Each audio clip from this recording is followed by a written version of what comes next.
And we begin tonight with President Obama making it clear who he believes was behind the Russian hacking. He said not much happens in Russia without Vladimir Putin.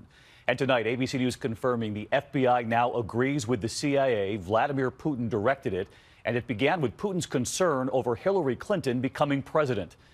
And now we learn what happened during this moment right here, what President Obama says he told Vladimir Putin well before the election about the hacking. ABC's chief global affairs correspondent Martha Raddatz and her questions for the president.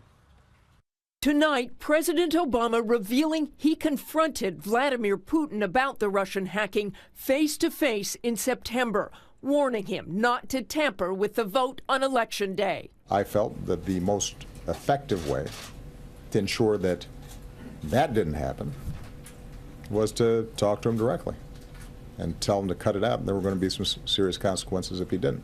The CIA and now the FBI both believe Putin himself ordered the hacking of the Democratic National Committee and of Clinton campaign chairman John Podesta. I asked the president if he agrees. Just to be clear, do you believe Vladimir Putin himself authorized the hack, and do you believe he authorized that to help Donald Trump? What I can tell you is that the intelligence that I've seen gives me great confidence in their assessment that the Russians carried out this hack.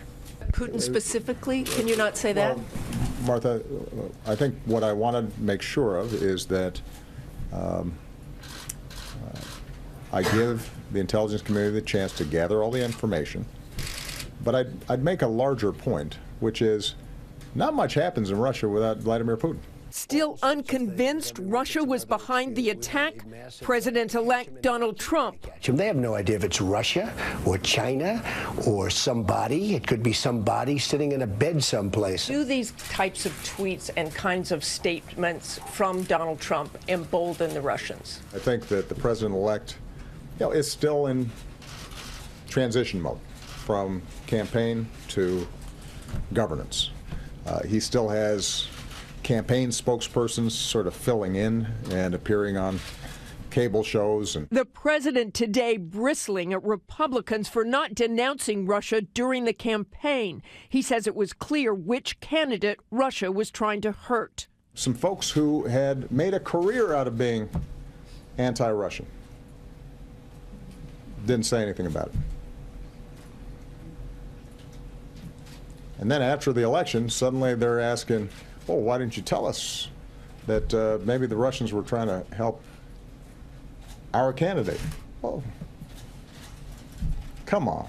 And now Hillary Clinton is speaking out, saying Putin targeted her because as Secretary of State, she spoke out against corruption in Russia's own elections. Vladimir Putin himself directed the covert cyber attacks against our electoral system, against our democracy, apparently because he has a personal beef against me. Clinton blames her loss on two, quote, unprecedented events: the hacking and the announcement by FBI Director James Comey just 11 days before the election that agents were looking over new emails connected to her private server. Swing state voters made their decisions in the final days, breaking against me because of the FBI letter from Director Comey. Today, praise from President Obama. I've said before, I couldn't be prouder of Secretary Clinton, and I don't think she was treated fairly during the election. I think the coverage of her and the issues was troubling. And Martha Raddatz joins us live from the White House tonight. And Martha, President Obama promising the U.S. will retaliate against Russia? Yes, he did, David. He said it would be a thoughtful and methodical response, some of it public, some not public. He said to send a clear message to Russia or others not to do this to us because we can do stuff to you. David? Martha Raddatz leading us off on a Friday night. Martha, thank you.